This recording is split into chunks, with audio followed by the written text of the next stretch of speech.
नमस्कार, मी विलास पडे. न्यूज 18 लोकमतच्या विशेष कार्यक्रमात आपल्या सगळ्यांचं स्वागत. मराठा आरक्षणाचा पेच दिवसागणिक वाढताना दिसतोय आणि त्यामुळे समाजात रोष सुद्धा वाढू लागलाय.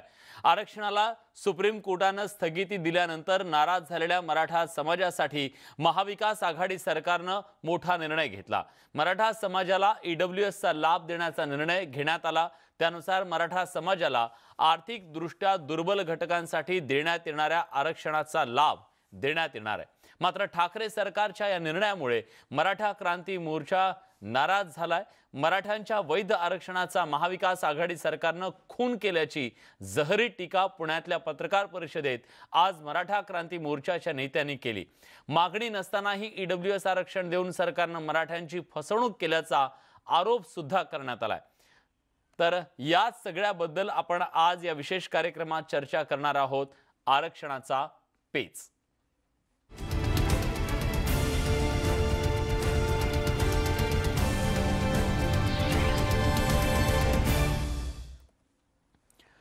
पुण्यातील पत्रकार परिषदेत मराठा क्रांती मोर्चाने ठाकरे सरकारवर जोरदार हल्ला चढवला. पाहूया मराठा क्रांती मोर्चाने नेमके काय आरोप सरकारवर केलेत.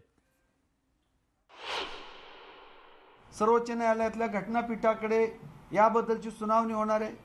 स्थगिती उठवण्यासाठी प्रयत्न करण्याऐवजी जे सार्वजनिक मराठा समाजाची कधी मागणी नव्हती ईडब्ल्यूचं आरक्षण द्या, ही ईडब्ल्यूचं आरक्षण देऊन जे महत्त्वपूर्ण आरक्षण आहे त्याचा खून करण्याचं काम या महाविकास आघाडी सरकारने केलेलं आहे. ही मराठ्यांची खूप मोठी फसवणूक या महाविकास आघाडी सरकारने केलेला आहे. आणि विशेषतः 42 तरुणांनी जे आत्महत्या केलेल्या आहेत यांचा अपमान या महाविकास आघाडी सरकारने केलेला आहे. गायकवाड आयोगाचा अपमान यांनी केलेला आहे. हे सांगतात ना, उच्च न्यायालयाच्या अधीन राहून आम्ही जर काही ईडब्ल्यूएस आरक्षण दिलं असेल तर उच्च न्यायालयाने जस्टिस गायकवाड आयोगाने दिलेलं आरक्षण वैध ठरवलेलं आहे ना.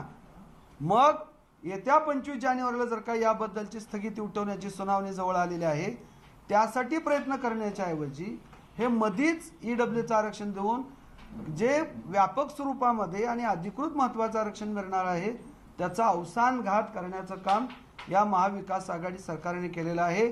मराठ्यांच्या पाठीत या महाविकास आघाडी सरकारने खंजीर खुपसलेला आहे आणि खूप मोठी फसवणूक यांनी केलेली आहे. आता 25 तारीख जवळ आलेली आहे जानेवारी. एवढी काय घाई होती? म्हणजे याचा अर्थ या महाविकास आघाडी सरकारला टिकणारं मराठ्यांचं व्यापक आरक्षण द्यायचं नाही. ईडब्ल्यूएस मध्ये फक्त मराठा येत नाही हे आपण समजून घेतलं पाहिजे. अनेक लोकांना माहिती नाही. हे महाराष्ट्रातल्या सामान्य भोळ्या बाबड्या गरीब शेतकरी मराठ्यांची कशी फसवणूक आहे पहा. 10% ईडब्ल्यूएसचं आरक्षण, 10%मध्ये फक्त मराठा समाज आहे का? जे SC ST OBC मध्ये येत नाहीत, जे 2019 जानेवारीला ईडब्ल्यूचं आरक्षण केंद्र सरकारने दिलेलं आहे ते पण सर्वोच्च न्यायालयामध्ये स्थगित आहे. त्याच्यावर स्थगिती नाही पण ते आव्हानित आहे. मग या 10% आरक्षणामध्ये ईडब्ल्यूच्या आरक्षणामध्ये फक्त मराठा समाज येत नाही. SC ST OBC वगळून जो समुदाय राहतो त्यामध्ये महाराष्ट्रामध्ये प्रामुख्याने ब्राह्मण समाज आहे, मारवाडी आहेत, राजपूत आहेत, जैन आहेत. म्हणजे जे SC ST OBC मध्ये येत नाहीत, मुस्लिम आहेत, शीख आहेत, माहेश्वरी आहेत, असा मोठा समुदाय या 10% येतो. यामध्ये मराठा समाजाचा वाटा किती? 1 किंवा 2% जास्तीत जास्त मराठा समाजाला वाटा मिळेल. आणि त्या ईडब्ल्यूचे निकष जर का आपण वाचले तर त्या निकषामध्ये या महाराष्ट्रातला बहुतांश मराठा समाज येत नाही. याचं विश्लेषण पुढे येणं गरजेचं आहे. म्हणजे मराठा समाजाची फसवणूक केलेली आहे. व्यापक वैध मिळणाऱ्या आरक्षणाचं खून या महाविकास आघाडी सरकारने केलेला आहे. या फसवणुकीच्या विरुद्ध आम्ही आवाज उठवणार आहोत. तेव्हा मराठा संघटनांनी आक्रमक भूमिका घेतलेली आहे की सरकारने जो निर्णय घेतलेला आहे तो आरक्षणाच्या मुळावर उठणार आहे. आणि याच अनुषंगाने आपण चर्चा करणार आहोत. आपल्या सोबत आहेत आता विरोधी पक्षनेते विधान परिषदेचे प्रवीण दरेकरजी. आपल्या सोबत थोड्याच वेळात जोडले जात आहेत मराठा क्रांती मोर्चाचे नेते विकास पासलकर, ॲडव्होकेट विकास पासलकर. काँग्रेसचे प्रवक्ते गोपाळ तिवारी सुद्धा काही वेळात आपल्या सोबत जोडले जाणार आहेत. पण सुरुवातीला जातोय मी विधान परिषदेचे विरोधी पक्षनेते प्रवीण दरेकर यांच्याकडे. दरेकरजी, सरकारने निर्णय घेतला, त्यांना असं वाटलं की कुठंतरी सुप्रीम कोर्टातली जी लढाई सुरू आहे, जो रोष आहे तो कमी होईल आणि म्हणून त्यांनी ईडब्ल्यूएसचं आरक्षण आपण तुम्हाला देतोय, 10% मराठा समाजाला आरक्षण देतोय, अशा आविर्भावात जो निर्णय घेतलेला आहे त्या निर्णयाच्या नंतर रोष कमी होण्याऐवजी रोष वाढताना दिसतोय. सरकारचं नेमकं कुठे चुकलं, काय चुकलं?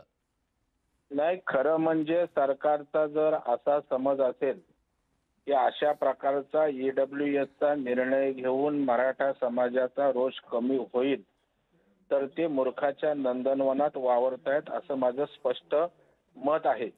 याचं कारण जे श्रीमंत कोकाटे यांनी सांगितलं ती सार्वत्रिक मराठा समाजाची आज महाराष्ट्रामध्ये भावना आहे.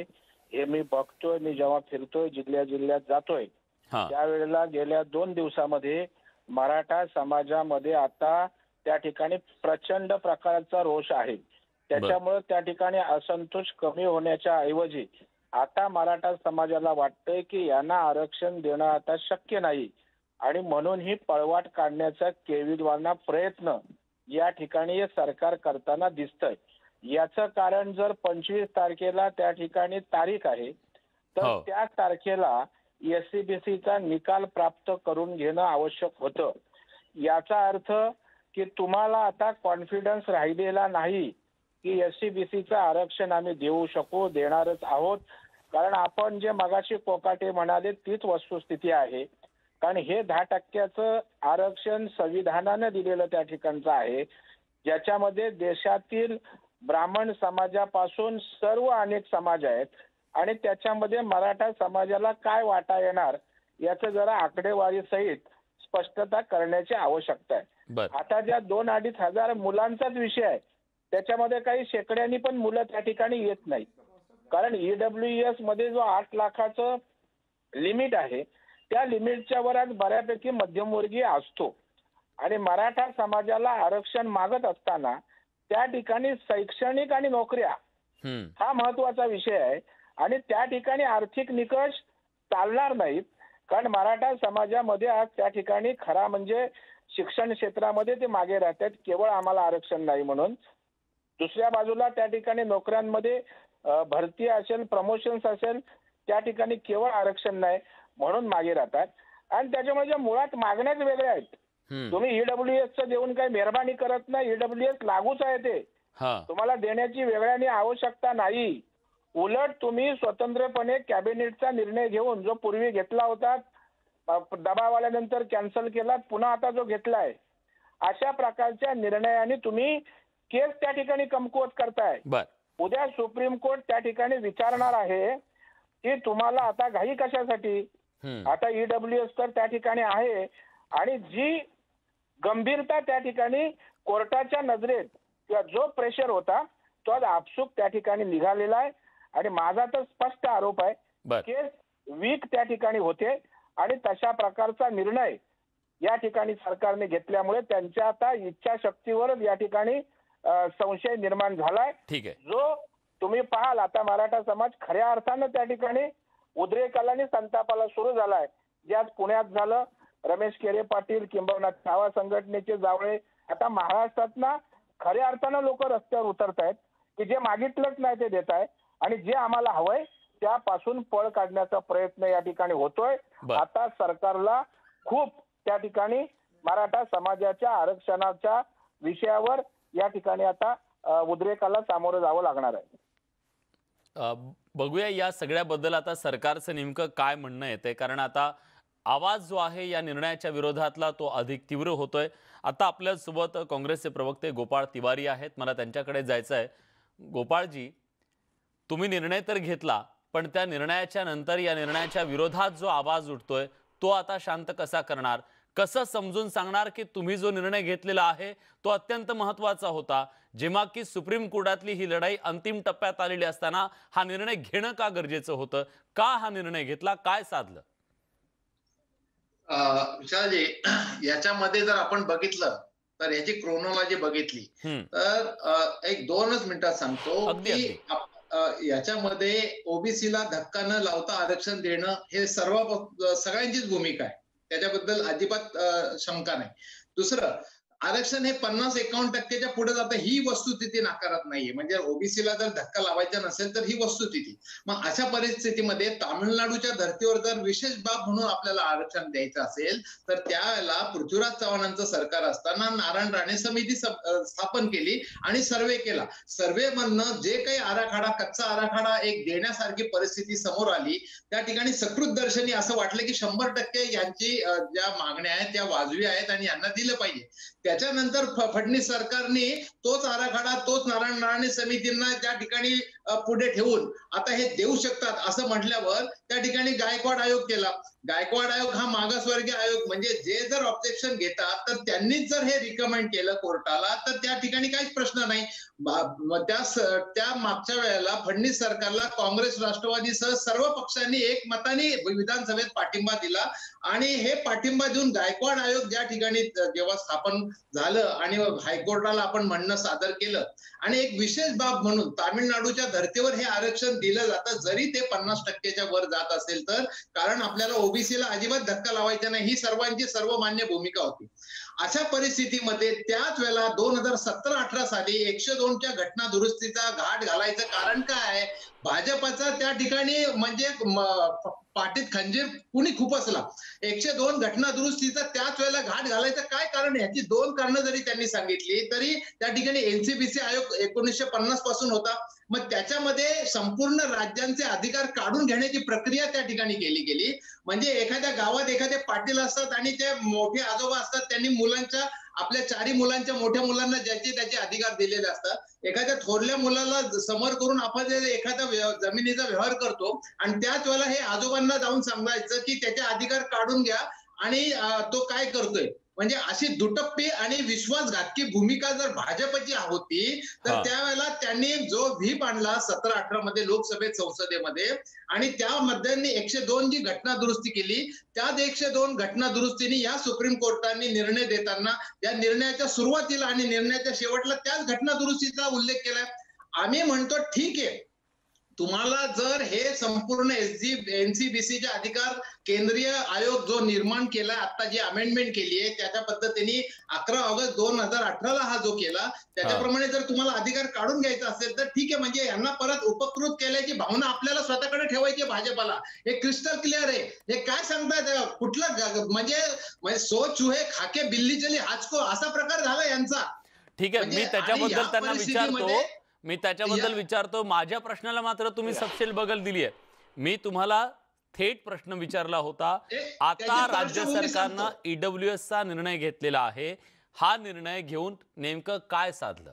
सरकारला काय साधायचं होतं? का हा निर्णय घेतला जेव्हा सुप्रीम कोर्टात अंतिम लढाई सुरू आहे? 25 तारखेला त्याचा अंतिम सुनावणी होणार आहे. याच्यामध्ये फक्त टेम्पररी रिलीफ देण्याचं आम्ही हे केलं. अशोक चव्हाण आणि वडेट्टीवार आणि सर्व नेत्यांनी हे जाहीर केलेले की हा आरक्षण हे अंतिम नाही, आम्हाला मराठा समाजाला सगळे ऍडमिशन पूर्ण झाल्यावर कसला रिलीफ देत आहे?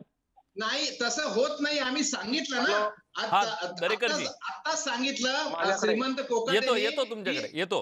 मला एक मिनिट. त्या श्रीमंत कोकाटे यांनी सांगितल्याप्रमाणे ईडब्ल्यूएस मध्ये अनेक समाज वर्ग होतात. ते एकट्या मराठा समाजासाठी कोणी समर्थन करू शकणार नाही, लहान मुलगा पण करू शकणार नाही. हे काय? आणि मला अजून एक मुद्दा सांगायचा आहे की हे ज्या काही छोट्या छोट्या गोष्टी आहेत की वकील तिथे होते नव्हते, ते बोलले नाही, हे सगळं पोरकटपणा आहे.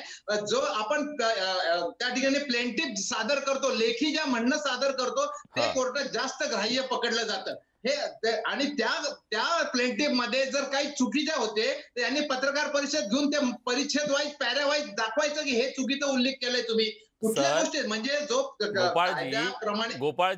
गोपाळजी माझा थेट प्रश्न आहे. तुम्ही बाकी सगळ्या गोष्टी बोलताय, माझा थेट प्रश्न आहे. विशाल, आज ईडब्ल्यूएसच्या माध्यमातून सरकारनं जो निर्णय घेतला लाभ देण्याचा, हा निर्णय घेण्याची काय गरज होती? काय साधायचं होतं सरकारला ते तरी सांगा एकदा.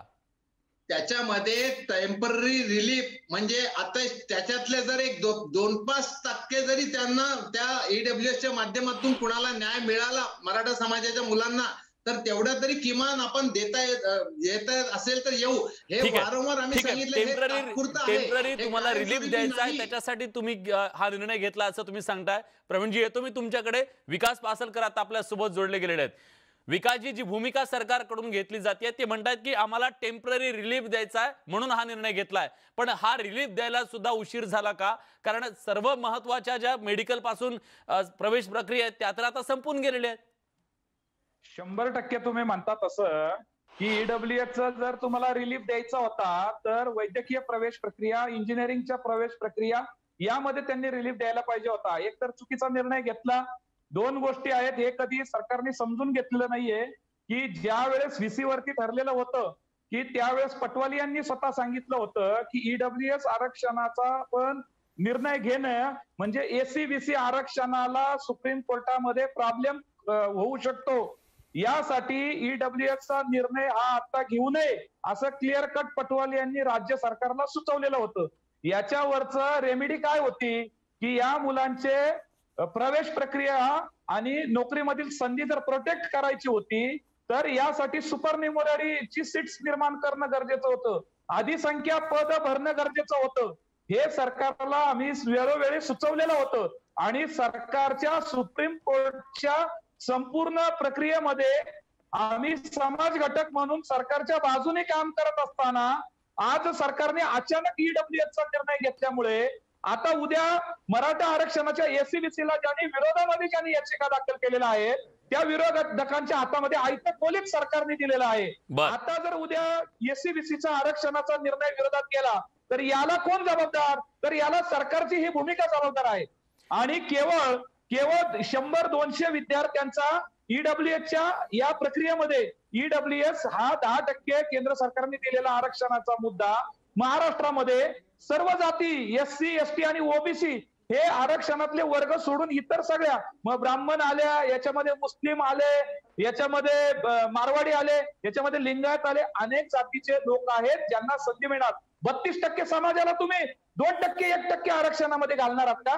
ईडब्ल्यूएसच्या आरक्षणामध्ये घालून तुम्ही ओबीसी नेत्यांच्या भूमिकेला बळी पडले का? मराठा समाजावरती अन्याय होतोय. ही सगळ्या भूमिका असताना ईडब्ल्यूएस 25 तारखेपर्यंत न्यायालयामध्ये अंतिम निर्णय होणं आता अपेक्षित आहे. या ठिकाणी न्यायालयाने राज्य सरकारच्या वकिलांना सांगितलं की तुम्ही 25 जानेवारीला पूर्ण तयारी करून या. संपूर्ण जे काय तुम्हाला म्हणणं मांडायचंय, मग प्रशासकीय सेवेतला असेल, मग प्रवेश प्रक्रियेमध्ये असेल आणि एकूण आरक्षणाचं सगळं कंपाईल करून तुम्ही या ठिकाणी 25 जानेवारीला सुप्रीम कोर्टमध्ये ही तुमचं म्हणणं मांडा. आपण अंतिम निर्णयाच्या दिशेने वाटचाल करत आहोत. त्याच वेळेस राज्य सरकारने हा अचानक कसा काय निर्णय घेतला? ह्या राज्य सरकारच्या या निर्णयामुळे समाजामध्ये अत्यंत तीव्र नाराजी आहे, गोंधळलेली परिस्थिती आहे. मग एकीकडे सुपरन्युमररी सीट्स हे करणं त्यांच्या हातामध्ये होतं. हो, आणि त्याचा शब्द सुद्धा दिलेला होता, त्याचा शब्द सुद्धा दिलेला होता. मी संभाजीराजेंच्या नेतृत्वाखाली त्यावेळेस मुख्यमंत्री, उपसमितीचे अशोकराव चव्हाण साहेब आणि अनेक मंत्रीगण होते त्या ठिकाणी. त्यांनी शब्द दिला होता की आम्ही सुपरन्युमररी सीट्स निर्माण करू, अधिसंख्या पद निर्माण करू, त्या जागा निर्माण करू आणि राज्यावरती त्याचा काहीतरी भार आला तरी तो सोसण्याची तयारी राहील राज्याची, असं प्रमुख मंत्र्यांनी अत्यंत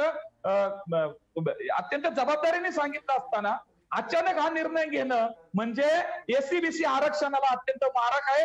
एसीबीसी आरक्षणाचा खून होऊ शकतो या विषयात. ठीक आहे, गोपाळजी उत्तर द्या. गोपाळजी उत्तर द्या. गंभीर आरोप लावलेला आहे त्यांनी. तुम्ही मराठा आरक्षण जे मिळालेलं आहे त्याचाच खून करण्याचा हा प्रयत्न आहे असा आरोप होतोय.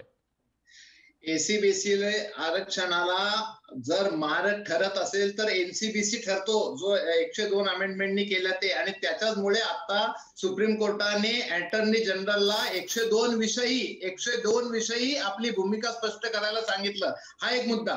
आणि जर त्या ठिकाणी म्हणजे ईडब्ल्यूएस मध्ये 100% आरक्षणाची एकीकडे मागणी होत असताना ईडब्ल्यूएसचं आरक्षण याची त्याची तुलना होऊच शकत नाही.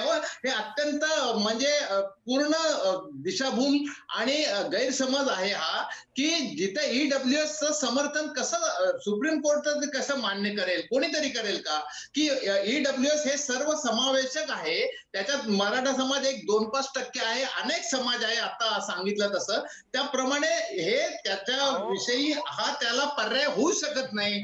ईडब्ल्यूएस हा मराठा समाजाच्या आरक्षणाला पर्याय होऊ शकत नाही. पूर्ण दिशाभूल करण्याचा प्रकार आहे. मूळ आरक्षण त्यामुळं बाद होऊ शकतं. नाही, कसं होऊ शकेल सांगा ना. मी सांगतो ना तुम्हाला गोपाळ दादा, मी सांगतो तुम्हाला. ऐका, ईडब्ल्यूएसच्या आरक्षणाची डेफिनेशन काय, ईडब्ल्यूएसच्या आरक्षणाची व्याख्या काय आणि मराठा समाजाच्या आरक्षणाची व्याख्या काय, तिथे फक्त मराठा समाजाचाच विचार होतो आणि ईडब्ल्यूएस मध्ये सर्व समाजाचा विचार होतो. तर कसं काय त्याची बरोबर करू शकतो? गोपाळ दादा, एक विषय समजून घ्या तुम्ही. मी आता सांगतो, तुम्ही पहिल्यांदा समजून घ्या की एससीबीसी आरक्षणामध्ये न्यायमूर्ती गायकवाड आयोगाने संपूर्ण महाराष्ट्रामध्ये सर्वेक्षण करून या समाजाचं सामाजिक मागासलेपण, शैक्षणिक मागासलेपण सिद्ध केलं. हा अहवाल विधान परिषदेमध्ये, विधानसभेमध्ये, विधिमंडळामध्ये हा अहवाल मांडण्यात आला. विधिमंडळानंतर उच्च न्यायालयाने या अहवालाला वैध ठरवलं. आज सुप्रीम कोर्टामध्ये त्याला स्थगिती मिळाली आणि आता अंतिम सुनावणी आहे. सुप्रीम कोर्टामध्ये हा विषय आता असा विरोधी बाजू असा मांडला जाईल की एका समाजाला, एका घटकाला एका वेळेस 2 आरक्षण देता येत नाही. ईडब्ल्यूएस आरक्षणाचा लाभ देणं आणि एससीबीसी मधनं मागणी करणं आणि एकाच वेळेस विधान मंडळाने केलेल्या कायद्याला हा या ईडब्ल्यूएसच्या निर्णयामुळे, जीआर मुळे छेद बसतो. हे स्वतः सरकारचे वकील पटवालिया यांनी व्हीसी मध्ये सांगितलं होतं. हे आमचं मत आहेच आहे, परंतु सरकारचे वकील पटवालिया आणि रोहतगी यांनी सुद्धा सरकारच्या व्हीसीच्या द्वारे आपलं मत मांडलेलं होतं की ईडब्ल्यूएस आरक्षणाची स्वीकृत. आणि पासलकरजी, तुम्ही म्हणताय त्याचप्रमाणे जर सरकारनं हा निर्णय आज हितासाठी घेतला असेल तर मग याच्या आधी नाकारण्याचा जो जीआर काढलेला होता की मराठा समाजाला ईडब्ल्यूएसचा लाभ मिळणार नाही, मग तो जीआर कशासाठी काढला होता हा सवाल सुद्धा निर्माण होतो. इतक्या कमी काळामध्ये सातत्यानं हे जीआर बदलले जात आहेत. ही भूमिका का घेतली जाऊ शकत नाही? मी येतो एका छोट्याशा ब्रेक नंतर त्याच्याबद्दल चर्चा करूया. आणि तुम्ही ज्या घटना दुरुस्तीबद्दल बोललात, 102च्या घटना दुरुस्तीबद्दल मला प्रवीण दरेकर यांना विचारायचं आहे की खरोखरच तेव्हा हा कायदा करत असताना, आरक्षण देत असताना सुद्धा काही घटनात्मक चूक झाली आहे का? याच्याबद्दलची चर्चा ब्रेक नंतर. कुठे जाऊ नका, पहा फक्त न्यूज 18 लोकमत.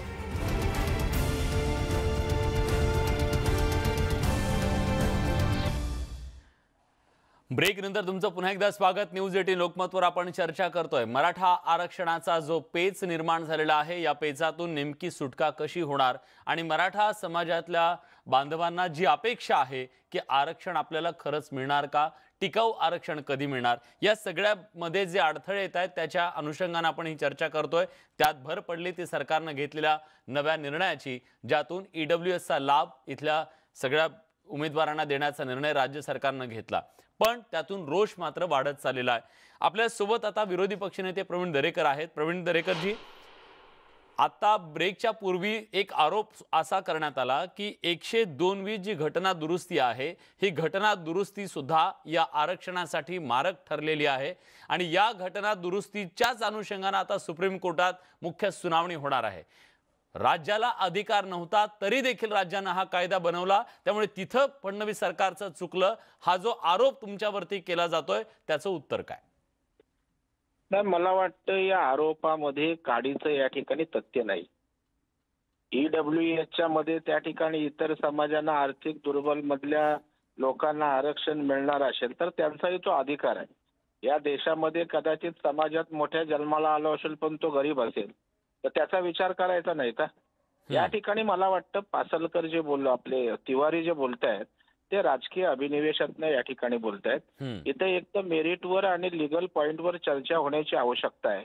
जे विकास पासलकर म्हणाले आणि श्रीमंत कोकाटे हे प्रतिनिधिक मराठा समाजाची भावना आहे, कारण ते ग्राउंडवर लोकांमध्ये काम करतायत. उद्या मीही एखादी गोष्ट जर बोललो तर त्याला भारतीय जनता पार्टीचे म्हणून त्या ठिकाणी संशय येईल, त्या भूमिकेला वास येईल. परंतु आज आपण बघाल की रमेश केरे पाटील असतील, त्यानंतर आता छावा संघटनेचं जे जावळेने आयुष्य घालवलं त्यांचे सुपुत्र आहेत, किंबहुना अनेक मराठा समाजात छोट्या असतील मोठ्या असतील सर्व संघटना आणि त्यांच्या प्रमुखांचं, समन्वयकांचं हेच मत आहे की मराठा आरक्षण एससीबीसीचं मिळेल की नाही अशा प्रकारची शंका मोठ्या प्रमाणात निर्माण झाले.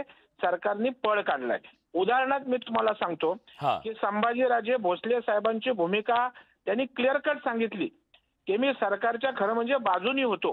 कालपर्यंत मला असं वाटत होतं की सरकार या ठिकाणी काहीतरी सकारात्मक निर्णय घेईल. मग जो या ठिकाणी महाराष्ट्रातला शाहू महाराजांचा वारसदार त्या ठिकाणी सांगतोय की आम्हाला आता सरकारच्या भूमिकेवर संशय आहे आणि याला सर्वस्वी सरकार जबाबदार राहील, याचं मला वाटतं राजकारणाच्या पलीकडे जाऊन या ठिकाणी घटनात्मक दृष्टीनं पाहण्याची आवश्यकता आहे. आता तिवारी बोलत असताना भारतीय जनता पार्टी आणि देवेंद्र फडणवीस यांच्याशिवाय मला वाटतं काँग्रेसची किंवा त्यांच्या नेत्यांची चर्चा होत नाही.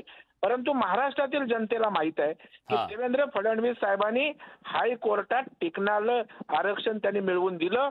त्यावेळेला त्यांनी जी मेहनत घेतली कोर्टाच्या बाबतीत, वकील नेमणं, कौन्सिल नेमणं, पाठपुरावा करणं, या बाबतीत आपण काय केलं हे राज्यातल्या जनतेने पाहिलेलं आहे. ठीक आहे, मी विचारतो कौन्सिल उपस्थित राहिला नाही, तुमचं त्या ठिकाणी दस्तऐवज कोर्टात उपलब्ध नाही आणि आता दिसतंय काय होणार नाही.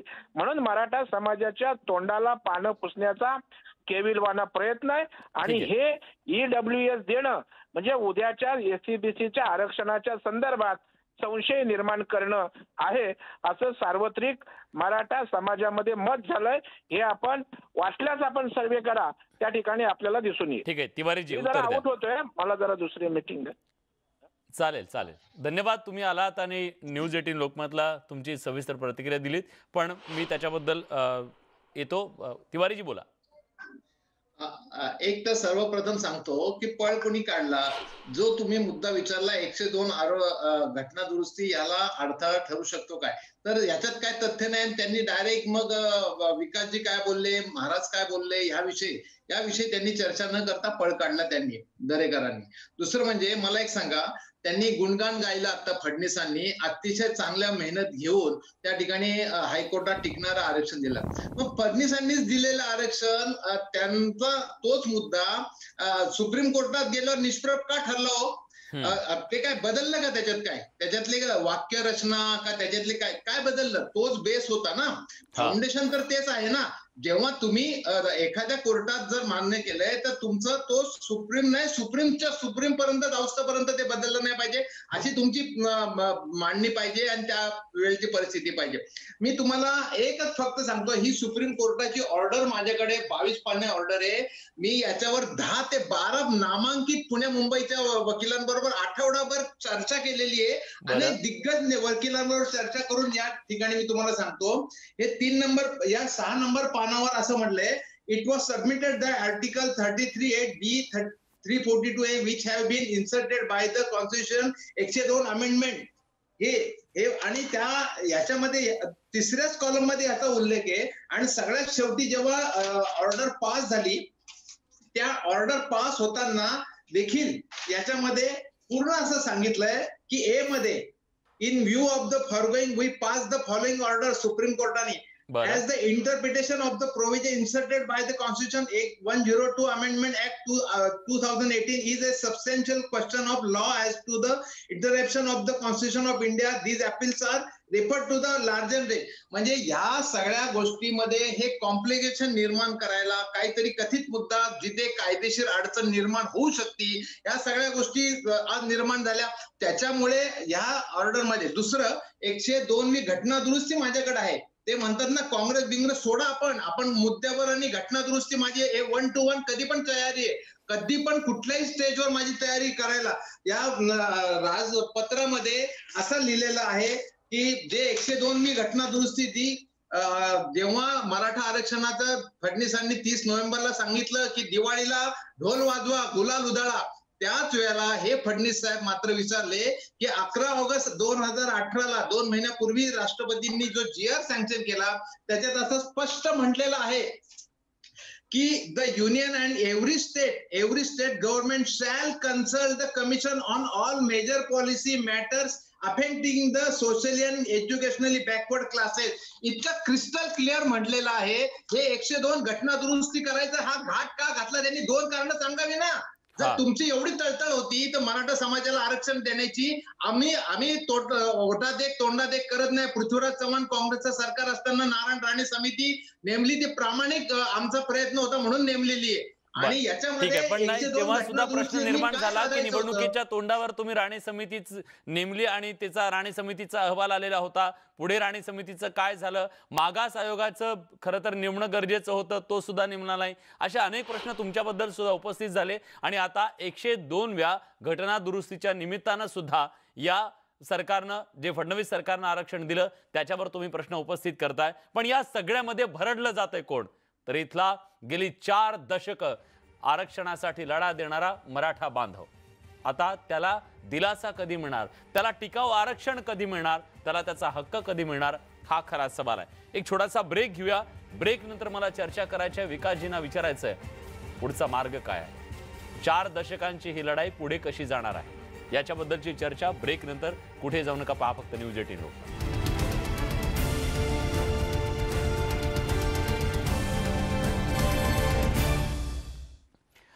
ब्रेक नंतर तुमचं पुन्हा एकदा स्वागत. न्यूज 18 लोकमतवर आपण चर्चा करतोय आरक्षणाचा पेच आणि या आरक्षणाच्या पेचातून सुटका कशी होणार, पुढचा मार्ग काय आहे, पुढची लढाई कशी असेल, या सगळ्याबद्दलची एक चिंता सध्या मराठा समाजातल्या बांधवांना आहे आणि या सगळ्याबद्दल आपण चर्चा करतोय. आता आपल्यासोबत ॲडव्होकेट विकास पासलकर आहेत. मला त्यांच्याकडे जायचं आहे आणि त्यांना विचारायचं आहे, विकासजी गेल्या 4 दशकांची ही लढाई आहे, लढाई अंतिम टप्प्यात येऊन पोहोचलेली आहे आणि या अंतिम टप्प्यात लढाई आल्यानंतर वेगवेगळ्या प्रकारच्या अडथळ्यांची शर्यत आणि हे पेच निर्माण होत आहेत. एका बाजूला जर सरकार अशा प्रकारचा निर्णय घेत असेल तर तुम्ही जी भीती व्यक्त करताय ती भीती तुम्हाला का वाटतेय की सरकारनं आज या निर्णयाच्या बद्दल गुडघे टेकलेले आहेत, सरकारला कुठेतरी वाटतंय की हे आरक्षण कोर्टात टिकणार नाही, असं तुम्हाला का वाटतंय? हे बघा विलासजी, गेल्या अनेक महिन्यामध्ये अनेक वर्षामध्ये हा संघर्ष चालू आहे. सुप्रीम कोर्टमध्ये अंतरिम स्थगिती मिळाल्यानंतर आपण जी बाजू मांडत असताना एकाच वेळेस विधानसभेने कायदा पारित केलेला आहे, पास केलेला आहे, SCBCचा कायदा पास केलेला आहे. मराठा समाजाला सामाजिक आणि शैक्षणिक दृष्ट्या मागास ठरवलेला आहे आणि त्याला त्या संधी देण्याचा प्रयत्न केलेला आहे. ते वैध ठरलेलं आरक्षण उच्च न्यायालयामध्ये, सर्वोच्च न्यायालयामध्ये अंतरिम स्थगिती आलेली. आता आमचा काय मुद्दा होता की 25 तारखेपर्यंत सरकारने जर थांबलं असतं आणि हा विषय EWS हा ऐच्छिक विषय लक्षात घ्या. औरंगाबाद खंडपीठाकडे कुणीतरी दाखल केली याचिका किंवा आणि आपल्याला ऍडमिशन आणि प्रक्रियेमध्ये आम्हाला संधी मिळावी, त्यावेळेस न्यायालयाने निर्देश दिले की EWS तुम्ही घेऊ शकता, ते ऐच्छिक आहे. एकदा EWS आरक्षण त्या फॅमिलीने किंवा त्या व्यक्तीने घेतलं किंवा त्या विद्यार्थ्यांनी घेतलं तर त्याला परत दुसरं आरक्षण परत रिव्हर्स येता येत नाहीये. आणि त्यावेळेस कायदेशीर दृष्ट्या विरोधी आरक्षण विरोधी जो गट आहे त्या कायदेशीर दृष्ट्या आरक्षण विरोधी गट अशा पद्धतीने युक्तिवाद करू शकतो की एकाच वेळेस एका घटकाला, एका समूहाला ओबीसीच्या SCBC मधून आरक्षण देणं आणि त्याच वेळेस राज्य सरकारने केलेला कायदा, राज्य सरकारने केलेला कायदा तर राज्य सरकार मोडीत काढतो की ते त्या ठिकाणी EWSचा GR काढून, आणि तो धोका आम्हाला वाटतो. या अगोदर ज्या पद्धतीने गोपाळदादा तिवारीने सांगितलं की 102वी घटना दुरुस्ती, हे अत्यंत बरोबर आहे. कारण काय झालंय, हे देवेंद्र फडणवीस सरकारने सुद्धा फसवलं गेलेलं आहे मराठा आरक्षणामध्ये, परंतु आता ते फसवलं आहे म्हणून परत आपण फसवतोय. हे नको व्हायला. कारण काय होतं, 102वी घटना दुरुस्ती ही झालेली त्यावेळेस राज्य सरकारला माहिती असताना देखील SCBC मधनं आरक्षण दिलं गेलं. मग ते फडणवीसांना माहिती होतं की पुढे जाऊन हा प्रॉब्लेम येऊ शकतो, परंतु सुप्रीम कोर्टाने आज EWS आरक्षण वैध ठरवलेलं नाहीये, परंतु ते पुढे गेलेलं आहे घटनापीठाकडे. कारण त्याला केंद्र सरकारने 10% आरक्षण कायदा केलेला होता संसदेमध्ये आणि कायदेशीर दृष्ट्या ते पुढे त्याला आता ते चॅलेंज झालेलं आहे, परंतु त्याचे लाभ EWS मधले देशभरातले सगळे घटक घेत आहेत, सगळ्या जाती समूहाचे घटक घेत आहेत. एक्सेप्शनली SC ST आणि OBC हे घटक फक्त त्याच्यातनं वगळले गेलेले आहेत. आणि म्हणून आमचं म्हणणं होतं की फक्त 25 तारखेपर्यंत सरकारने या विषयाच्या संदर्भामध्ये आता एकतर घ्यायचा होता निर्णय, तो आधी घ्यायचा होता. वैद्यकीय प्रवेश प्रक्रिया, इंजिनिअरिंगच्या प्रवेश प्रक्रिया, ते ऍडमिशन होऊन दिले आणि आता अचानक घेतला. मग आम्हाला हा संशय येतो की काही ओबीसी घटक किंवा ओबीसी मंत्री गटाने काही दबाव टाकला का राज्य सरकारवरती आणि असा निर्णय घेतल्याने आपल्या मूळ आरक्षणाला धक्का पोचू शकतो. बरं आम्ही सांगतो हे वेगळीच गोष्ट आहे. तुमचेच राज्य सरकारचे जे वकील आहेत, वकील पटवालिया सांगतात, ज्यानंतर रोहतगी सांगतात, ते रोहतगी यांनी सुप्रीम कोर्टमध्ये जेव्हा बाजू मांडली, कपिल सिब्बल यांनी अत्यंत चांगली बाजू मांडली. उलट कपिल सिब्बल यांनी अशी तयारी केलेली आहे की देशातील एकूण शेतकरी वर्गाचा हा प्रश्न बनलेला आहे. ज्या महाराष्ट्रामध्ये मराठा समाज आहे तसाच तो मग तुम्ही राजस्थानामध्ये गेला तर त्या ठिकाणी तिथला समाज आहे, रेड्डी आहे, वक्कालग्गा आहे, कुर्मी आहे, जाट आहे.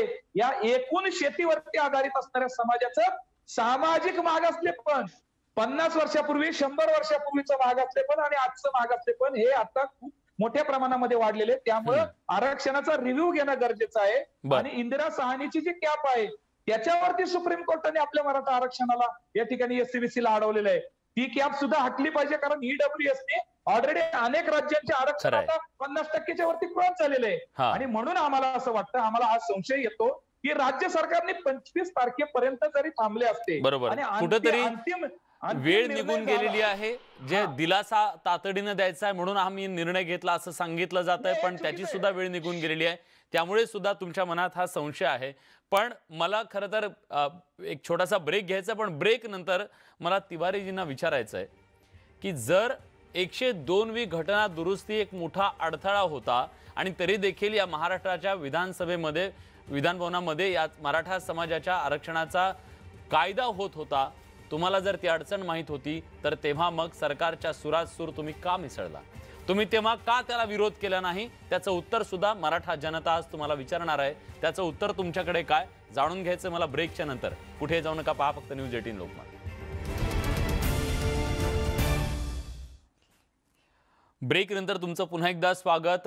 न्यूज 18 लोकमतवर आपण चर्चा करतोय मराठा आरक्षणाचा जो अभूतपूर्व पेच निर्माण झालेला आहे. एका बाजूला सुप्रीम कोर्टात ही अंतिम लढाई सुरू असताना एका मुद्द्याभोवती चर्चा सुद्धा आता होताना पाहायला मिळते, ती म्हणजे 102वी जी घटना दुरुस्ती आहे, या घटना दुरुस्तीवर सुप्रीम कोर्टानं एक प्रकारे त्याचा रिव्ह्यू करण्याचा निर्णय घेतलेला आहे. तर दुसऱ्या बाजूला विरोधक त्याच्याबद्दल प्रश्न विचारतायत.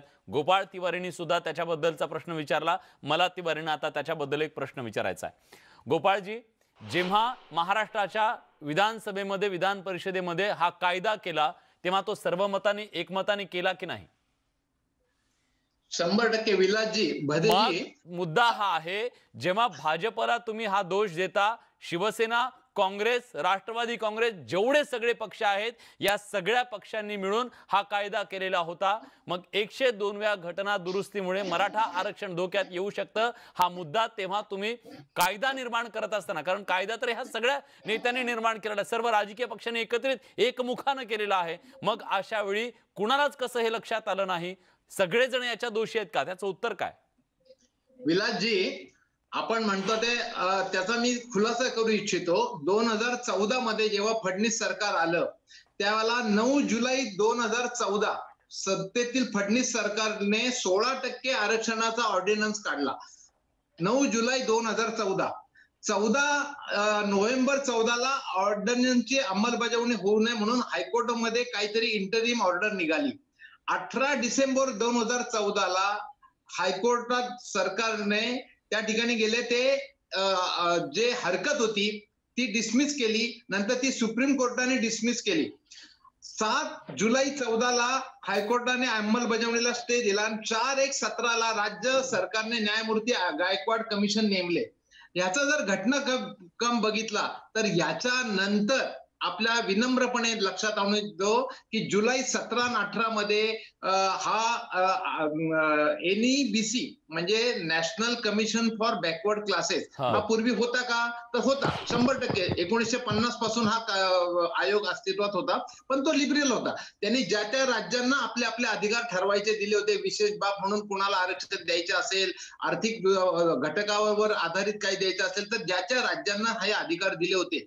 परंतु नेहमीप्रमाणे मोदी सरकार आणि भाजपचा जे सगळे अधिकार एकवटी करून या सगळ्यांना गुडघे सगळं ठीक आहे ना, त्याची चर्चा केली आपण. माझा मुद्दा अगदी थेट आहे. जेव्हा त्यांनी 102वी घटना दुरुस्ती केलेली आहे, ते अधिकार केंद्राकडे घेतलेले आहेत असं तुम्ही म्हणताय. तुम्ही त्याचं सगळं प्रकटीकरण सुद्धा दाखवलेलं आहे। अशा सगळ्या परिस्थितीत जेव्हा इथं कायदा होत होता मराठा आरक्षणाचा, तेव्हा तुम्ही आक्षेप का घेतला नाही? विरोधक म्हणून तुमचं ते काम होतं की तुम्ही खोटं करताय, हे चालता कामा नये, हे होता कामा नये, तुम्हाला अधिकार नाहीये हा कायदा करण्याचा। ही बाब तुम्ही तेव्हा का सांगितली नाही, हा सवाल आहे। विलासजी, मी तुम्हाला पुन्हा सांगू इच्छितो, हे सर्व महाराष्ट्र विधानसभेत अगोदर झालं आणि त्याच्यानंतर हा ऑर्डिनन्सवर स्वाक्षरी झाली 11 ऑगस्ट 2018 राष्ट्रपती महोदयांची। हे पुन्हा पुन्हा मी तुम्हाला ह्याच्यासाठी सांगतो की तुमच्या घटनाक्रम लक्षात यावा। परंतु त्यावेळेला हा जेव्हा ऑर्डिनन्स आला, याची या हायकोर्टात आणि सुप्रीम कोर्टाने पण दखल घेतली। तुम्हाला दोन गोष्टी, रणजित मोरे आणि भारती डांगे यांनी हा स्टे फडणवीस सरकारचं म्हणणं ग्राह्य धरलं, याबाबत देखील बाहेर काय चर्चा आहे। त्याच्यानंतर गोगोईंनी हे आरक्षण दुर्लक्ष केलं, ज्या गोगोईंना यांना दुसऱ्या दिवशी राज्यसभेची शपथ दिली। आता जर फडणवीस सरकारने हे जर ठोस जे काही आपल्याला करायचंय ते ताऊन सुलाखून जर केलं असतं, आज आमच्यावर ज्या कांगाळ्या टाकतायत त्यावेळेला हे ठोस केलं असतं। ह्या सगळ्या गोष्टी संभाव्य गोष्टी तुम्ही म्हणताय की ह्या सरकारचं म्हणजे फडणवीस सरकारनं आरक्षण देताना चूक केलेली आहे, आरोप प्रत्यारोप होत आहेत। पण या आरोप प्रत्यारोपांच्या मध्ये इथला मराठा समाज जो गेली 4 दशक आरक्षणाची वाट पाहतोय, त्याला मात्र आज आरक्षण हवंय। कुठल्याही प्रकारची धुळफेक त्या तरुणांना नको आहे। त्यांना शिक्षण आणि नोकऱ्यांमध्ये कुठल्याही प्रकारे सवलत हवी आहे, त्यांना या आरक्षणाची मदत हवी आहे। ती कशी मिळणार हा सवाल आहे। हा पेच लवकरात लवकर सुटावा, सुप्रीम कोर्टातली सुप्रीम लढाई जिंकावी, हीच आशा आणि अपेक्षा। आज या चर्चेमध्ये आपण आलात, आपले मुद्दे मांडलात, त्याबद्दल मी आपल्या सगळ्यांचे मनापासून आभार व्यक्त करतो। या विशेष कार्यक्रमात आपण इथेच थांबतोय। ताज्या घडामोडींसाठी बघत रहा न्यूज 18 लोकमत।